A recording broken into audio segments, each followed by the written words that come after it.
नमस्कार मित्रांनो, टी-ई-टी परीक्षेत गणित हा एक असा विषय आहे, जो तुम्हाला पूर्ण गुण मिळवून देऊ शकतो. फक्त गरज आहे योग्य मेथडची. टी-ई-टी 2020 गणित विश्लेषणाचा हा तिसरा भाग तुमच्या परीक्षेच्या तयारीला अधिक मजबूत करेल. या भागात आपण प्रत्येक प्रश्नाची संकल्पना आणि शॉर्टकट ट्रिक्स दोन्ही समजून घेणार आहोत. जर तुम्ही भाग 1 आणि 2 पाहिले नसतील, तर चॅनेलवर जाऊन नक्की पहा. चला तर मग सुरुवात करूया आजचा पार्ट 3. प्रश्न क्रमांक 106. आकृतीत चौकोन ABCD, कोन A कोन बी 90 डिग्री आहे, कोन सी 60 डिग्री आहे. तर या चौकोनामध्ये AD 7 सेमी आहे, BC 11 आहे, तर AC बरोबर किती? आता इथून काय करूया आपण करतोय आपण हा क्वेश्चन.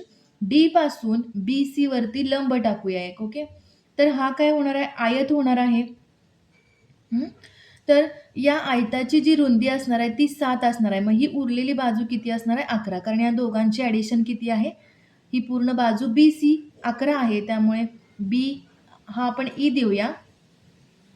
इथे पॉइंट E असं देऊया. BE किती होणार आहे? 7 होणार आहे आणि EC किती होणार आहे? 4. आता इथे काटकोन त्रिकोण तयार होतोय, त्यामुळे टॅन थीटा बरोबर समोरील बाजू, या 60च्या समोरील बाजू कोणती आहे? DE डिवाइड लगतची बाजू कोणती आहे? समोरील बाजू DE आणि लगतची बाजू आहे EC. लगतची बाजू आहे 4, DE आपल्याला काढायची आहे आणि हा आपल्याकडे टॅन थीटा किती आहे? टॅन 60 डिग्री बरोबर DE डिवाइड 4. टॅन 60 आहे √3, त्यामुळे टॅन 60ची व्हॅल्यू किती आहे? √3. DE डिवाइड 4, तर DE किती येणार आहे? 4√3. हा झाला 4√3. आता आयताच्या समोरील बाजू काय असतात? समान असतात, त्यामुळे हा किती असणार आहे? AB बरोबर DE, AB बरोबर DE बरोबर काय असणार आहे? 4√3. आता आपल्याला फाइंड काय करायचं आहे? तर AC फाइंड करायचा. इथे पायथागोरस प्रमेय वापरू शकतोय आपण. हा 90 अंशाचा काटकोन त्रिकोण आहे. त्रिकोण ABC मध्ये पायथागोरस प्रमेय वापरूया आपण. पायथागोरस प्रमेय.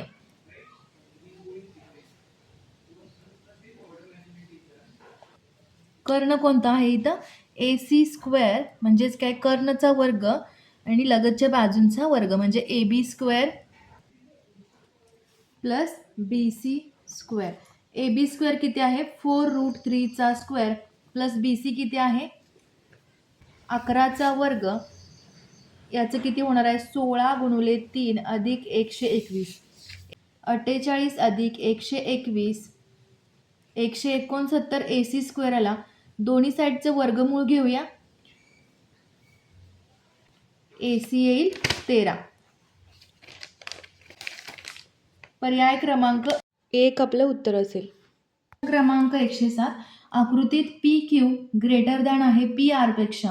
किरण QS व किरण RS हे अनुक्रमे कोन Q आणि QR चे दुभाजक आहेत, तर खालीलपैकी कोणता पर्याय अचूक आहे असं विचारलेलं आहे.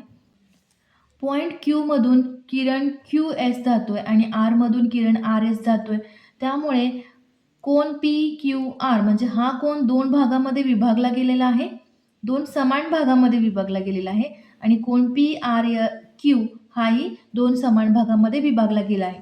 आता इथं सुरुवातीला काय करतोय? PQ ग्रेटर दॅन PR म्हणून सांगितलेला आहे त्यांनी. हा कोन PQ ही मोठी आहे बाजू PR पेक्षा, म्हणजेच कोन R जो असणार आहे तो मोठा असणार आहे कोन Q पेक्षा, बरोबर. कारण मोठा कोन असतो त्याच्या जी समोरची बाजू असते ती मोठी असते, म्हणजे कोन बाजू PQ मोठी आहे, त्यामुळे कोन R मोठा असणार आहे. आता इथे हा 2 भागामध्ये विभागला गेल्यामुळे 1/2 कोन R 1/2 कोन Q, म्हणजे हा छोटा झाला. आता याच्या समोरील जो आहे तो किरण QS आहे, म्हणजेच किरण QS is greater than Kiran RES. कारण हा छोटा Q जो आहे त्याच्या बाजूचा जो आहे त्याच्या समोरचा जो आहे तो लहान असणार आहे, कारण कोन Q लहान आहे, म्हणजे कोन मोठा असेल त्याच्या समोरची बाजू मोठी असते, बरोबर. त्यामुळे पर्याय क्रमांक 1 आपलं उत्तर असेल. प्रश्न क्रमांक 108. आकृतीत चौकोन ABCD हा चौरस आहे. AB बरोबर 10 सेमी छायांकित भागाचे एकूण क्षेत्रफळ काढा. जेव्हा चौकोनामध्ये अशा वर्तुळ पाकळी दिलेल्या असतात त्यावेळी एक 2 मेथड आहेत याच्या सोडवण्याच्या. शॉर्ट ट्रिक मेथड सांगते मी तुम्हाला, शॉर्टकट आहे. तर 0.57 इंटू A² हा त्याचा डायरेक्ट फॉर्म्युला आहे. जर चौरसामध्ये जर अशा वर्तुळ पाकळ्या दिलेल्या असतील चारी बाजूला, सेम डायग्राम जर असेल, डायरेक्ट फॉर्म्युला यूज करा 0.57 इंटू A². उत्तर काय येईल 0.57 इंटू ए किती आहे इथं 10, ए आहे 10, 10चा वर्ग 0.57 इंटू 100 म्हणजेच काय उत्तर येईल 57 सेमी स्क्वेअर. ही झाली शॉर्टकट मेथड. आता लॉंग मेथड बघूया. आता इथं हा जो चौकोन दिलेला आहे या चौकोनामध्ये 4 अर्धवर्तुळापासून हा पार्ट बनलेला आहे, बरोबर. 4 अर्धवर्तुळ आहेत असे. ओके, तर इथं आपण काय करूया, सुरुवातीला पूर्ण या चौरसाचे क्षेत्रफळ काढूया. चौरसाचे क्षेत्रफळ, चौरसाचे क्षेत्रफळ बाजूचा वर्ग म्हणजेच 10चा वर्ग किती येईल 100 येईल. त्यानंतर आता हा अर्धवर्तुळ आहे, बरोबर. अर्धवर्तुळ आहे. अशा अर्धवर्तुळ आपण किती काढलेले आहेत, हा 1 झाला, हा 2 झाला, हा 3 आणि हा 4 अर्धवर्तुळ काढलेले आहेत आपण, बरोबर. म्हणजेच वर्तुळाचे क्षेत्रफळ काय येतं πr² आणि अर्धवर्तुळ काढलेले आहेत त्यामुळे हाफ πr² लिहितोय आपण. त्यानंतर किती काढलेले आहेत 4 काढलेले आहेत. तर याचं काय होईल बेदोणी 4 म्हणजे 2 πr². ही व्हॅल्यू काढून घेऊया. 2 गुणिले 22/7. आर किती आहे, आर किती असणार आहे. आता हा टोटल आर आहे म्हणजे आर हा किती आहे 5. 5 सेमीच्या ह्या 4 कमान आहेत, बरोबर. म्हणून आर आला 5चा वर्ग. आता याचं उत्तर किती येईल. इथे पायची व्हॅल्यू 3.14 घेऊया त्यामुळे सिम्प्लिफिकेशनला सोपं होईल. 3.14 गुणिले 5चा वर्ग 25. 50 गुणिले 3.14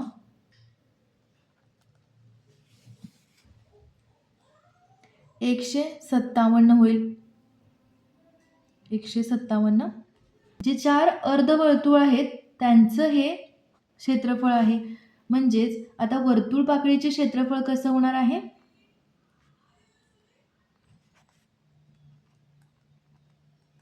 अर्धवर्तुळाचे क्षेत्रफळ वजा चौरसाचे क्षेत्रफळ. उत्तर येईल 57 सेमी स्क्वेअर. तुम्हाला कोणती मेथड इझी वाटते ती तुम्ही करा. एकतर फॉर्म्युलाच पाठ करा किंवा या मेथडनं सुद्धा तुम्ही जाऊ शकता. चला वळूया पुढच्या प्रश्नाला. क्रमांक 109. एका भरीव अर्धगोलाचा संपूर्ण पृष्ठभाग रंगवण्यासाठी 400 रुपये चौरस मीटर प्रमाणे 41.58 रुपये खर्च आला तर अर्धगोलाची त्रिज्या किती. आता रंगवण्यासाठी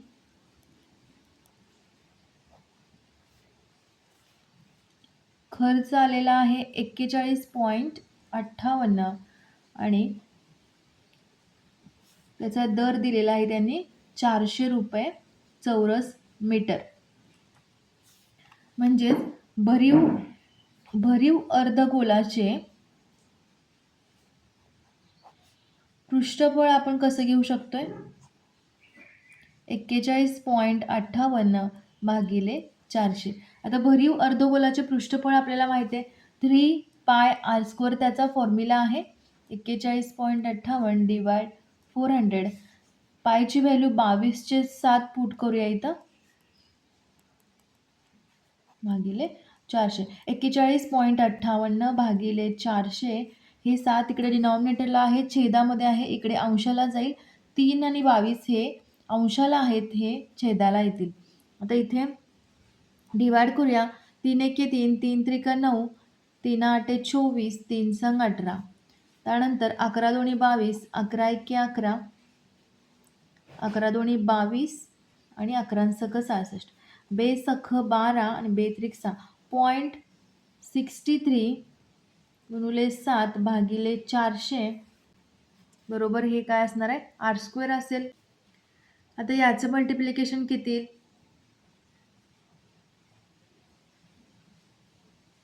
4.41 येईल डिवाइड 400. आपल्याला आर पाहिजे, हे आहे आर स्क्वेअर. तर वर्गमूळ घेऊया याचं. तर याचं उत्तर येईल 2.1 डिवाइड 20 इंटू 10 लिहिलेला आहे सुरुवातीला. 10 हा वरती त्यांना काय होईल 10⁻⁻1 होईल. 0.1 इंटू 10⁻⁻1 काय होईल 0.21 डिवाइड 2 होईल. त्याचं उत्तर काय येईल 0.105 मीटर. आता मीटरमध्ये आन्सर नाही आहेत आपल्याला इथं, हे आन्सर नाही आहे, मीटरमध्ये दुसऱ्या व्हॅल्यू आहेत. म्हणून याचं सेंटीमीटरमध्ये कन्व्हर्जन करण्यासाठी आपण काय केलेलं आहे 100 मल्टिप्लाय केलं आहे. त्याचं उत्तर येईल 10.5 सेमी. पर्याय क्रमांक 2 आपलं उत्तर असेल 10.5 सेमी. क्रमांक 110. एका चौरसाकृती शेताचे क्षेत्रफळ 101.1/100 मीटर स्क्वेअर असल्यास त्याची बाजू काढा असा प्रश्न आहे. पोलीस भरतीच्या एक्झाममध्ये सुद्धा हा प्रश्न विचारला गेलेला आहे. तर इथे क्षेत्रफळ दिलेलं आहे चौरसाचं 101.1/10. हेच आपण कसं लिहू शकतोय 101 अधिक 1/100. आता 101 0.01 लिहू शकतो याचा 1/100 म्हणजे 0.01. आता यांची ॲडिशन करूया 101.01. कशी ॲडिशन केली आहे 101 आणि त्यानंतर पॉईंट द्यायचा, कारण पॉईंट नंतरच्या शून्याला काहीही किंमत नसते, त्यामुळे 01 10101 हेच आपण इथं लिहिलेलं आहे. आता याचं आपल्याला चौरसाचे क्षेत्रफळ म्हणजे काय बाजू पाहिजे. आता हे क्षेत्रफळ मिळालेलं आहे, बाजूसाठी याचं वर्गमूळ घ्यावं लागेल आपल्याला. बाजू म्हणजे बाजूचा वर्ग फॉर्म्युला असतो चौरसाचा, त्यामुळे याचं ज्यावेळी आपण वर्गमूळ घेऊ त्यावेळी आपल्याला चौरसाची बाजू मिळेल. आता इथे हा पॉईंट काढूया सुरुवातीला. वर्गमुळामध्ये 10101 डिवाइड 100 असं लिहू शकतोय आपण. म्हणजेच 101 रूट 100 किती होणार आहे 10 होणार आहे. आता याची व्हॅल्यू किती येणार आहे अप्रॉक्सिमेटली 100.5 डिवाइड काय करतोय आपण 10 करतोय याचं रूट घेतल्यानंतर, कारण 100चा स्क्वेअर काय असणार आहे 10000 म्हणजे 10,000 हा 100चा वर्ग असणार आहे आणि 101चा वर्ग असणार आहे 101चा वर्ग आहे 10201. म्हणजेच हा एक्झॅक्टली मधला नंबर असणार आहे 100.5. याचा आपण घेतोय 100.5 घेतोय डिवाइड 10 आहे, म्हणजेच काय करतोय याला पुन्हा 10ने डिवाइड होईल, म्हणजे आपलं उत्तर येईल 10.05 मीटर. पर्याय क्रमांक 1 आपलं उत्तर असेल. क्रमांक 111. 5 एकक व 4 एकक त्रिज्येच्या 2 एककेंद्री वर्तुळांपैकी मोठ्या वर्तुळाची जीवा लहान वर्तुळाला स्पर्श करते तर त्या जीवेची लांबी किती? आता इथे काय सांगितलंय तर 4 एककचा त्रिज्या असणारा 4 एकक त्रिज्या असणारा छोटा एक वर्तुळ आहे आणि 5 एकक त्रिज्या असणारा एककेंद्री वर्तुळ आहेत. हे याची त्रिज्या किती आहे 5 एकक. मोठ्या वर्तुळाची जीवा ही लहान वर्तुळाला स्पर्श करते तर त्या जीवेची लांबी काढा असा प्रश्न आहे. आता इथे आपण पायथागोरस प्रमेय वापरू शकतोय. ही बाजू आपल्याकडे आहे जी की लहान वर्तुळाची त्रिज्या आहे. त्यानंतर ही बाजू कर्ण ही बाजू आहे जो की कर्ण होईल या काटकोन त्रिकोणाचा, आणि जो कर्ण आहे तो किती असणार आहे 5, कारण मोठ्या वर्तुळाची त्रिज्या किती आहे 5. म्हणजेच पायथागोरस प्रमेयानुसार हा कर्ण असणार आहे 5चा वर्ग बरोबर बाजू पहिली बाजू कोणती असणार आहे ही 4चा वर्ग अधिक आपल्याला काढायचं कोणतं आहे हे डिस्टन्स काढायचं आहे. आपण नाव देऊ त्याला ए बी असं नाव देऊया ए बी स्क्वेअर. म्हणजेच काय होईल हे 16 25 होईल 5चा वर्ग ए बी स्क्वेअर 25 वजा 16 बरोबर ए बी स्क्वेअर 9 बरोबर ए बी स्क्वेअर. तर ए बी किती असणार आहे वर्गमूळ घेऊया. वर्गमूळ घेतल्यानंतर ए बी काय आहे 3 येईल. आता पूर्ण जीवा म्हणजे काय असणार आहे 2AB असणार आहे. जीवा काय असणार आहे 2ab म्हणजेच 2 गुणिले 3 6 एकक आपलं उत्तर असेल. पर्याय क्रमांक 1 आपलं उत्तर असेल. क्रमांक 113 1 प्लस मायनस रूट 1चा 100 प्लस मायनस रूट 1चा 10 प्लस रूट मायनस 1चा 1000 असा एक प्रश्न. तर इथे किती विचारले, तर इथे आपण काय करतोय 1चा स्क्वेअरची व्हॅल्यू काय येणार आहे सुरुवातीला करूया. हा रूट हा स्क्वेअरला निघून जाईल, त्याची व्हॅल्यू काय येईल -1 व्हॅल्यू येईल. आपण ठेवूया पुट करूया. तर रूट -1 100 कशी येणार आहे व्हॅल्यू रूट -1चा स्क्वेअर इंटू 50 लिहूया.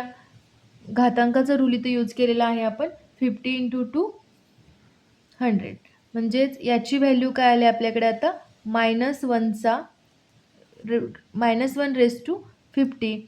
मग आता -1/2 असेल तर 1 येतो. -1 म्हणजे इथे जर धन संख्या असेल तर काय होणार आहे 1 व्हॅल्यू येणार आणि जर ऋण संख्या असेल तर -1 व्हॅल्यू येईल. आता याची व्हॅल्यू काय येईल 1 येईल.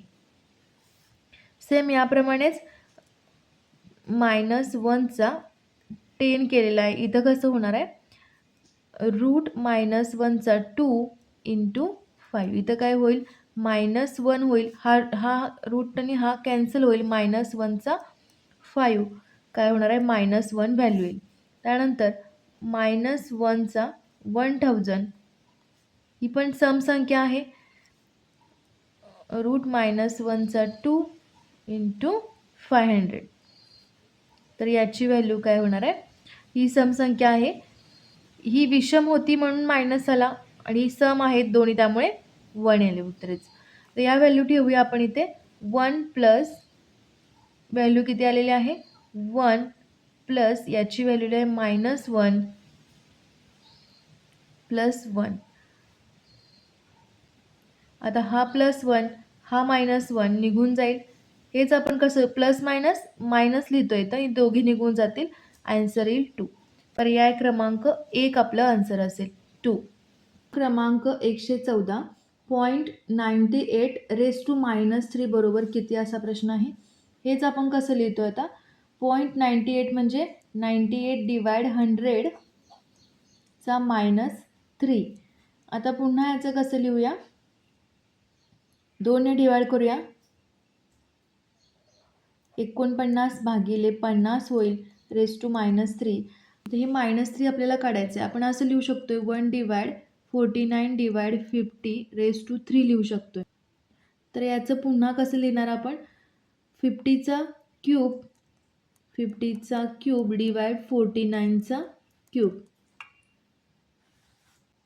किंवा 50 डिवाइड 49 क्यूब. घातांकाचा कुठला नियम वापरला आहे आपण a⁻m b⁻m बरोबर a/b⁻m हा इथे रूल वापरलेला आहे आपण. आता यांचं डिव्हिजन किती येणार आहे 50 डिवाइड 49चं डिव्हिजन किती येणार पॉईंट.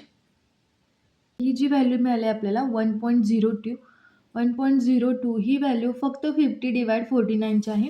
आपल्याला इथं काय पाहिजे क्यूब पाहिजे म्हणजेच 1.02चा क्यूब. हेच आपण बायनॉमियल थेरम यूज करून सोडवणार आहोत. तर 1 - 0.02 लिहितो हे आपण 1 - 0.02 -3 असं लिहितो इथं आपण. याचे काय केलेलं आहे आपण 1 - 0.02 इथं 3 असेल तर इथं -3 होणार. त्यानंतर आणि हे कसं सोडवते पुन्हा परत 1 प्लस हा -3 इंटू -0.02 म्हणजेच काय होणार आहे 1 मायनस मायनस प्लस होईल 1 प्लस 0.06 तर आपलं उत्तर काय येईल 1.06. पर्याय क्रमांक 2 आपलं उत्तर असेल. मित्रांनो, आजच्या भाग 3 मधील गणिताची ही विश्लेषण आणि ट्रिक्स तुम्हाला कशी वाटली हे कमेंट करून नक्की सांगा. जर हा व्हिडिओ आवडला असेल तर नक्की लाईक करा आणि आपल्या TETची तयारी करणाऱ्या इतर भावी शिक्षक मित्रांसोबत शेअर करा. चॅनलवर नवीन असाल तर सबस्क्राईब करायला विसरू नका आणि बेल आयकॉन नक्की दाबा जेणेकरून पुढच्या भागाचे नोटिफिकेशन तुम्हाला सर्वात आधी मिळेल.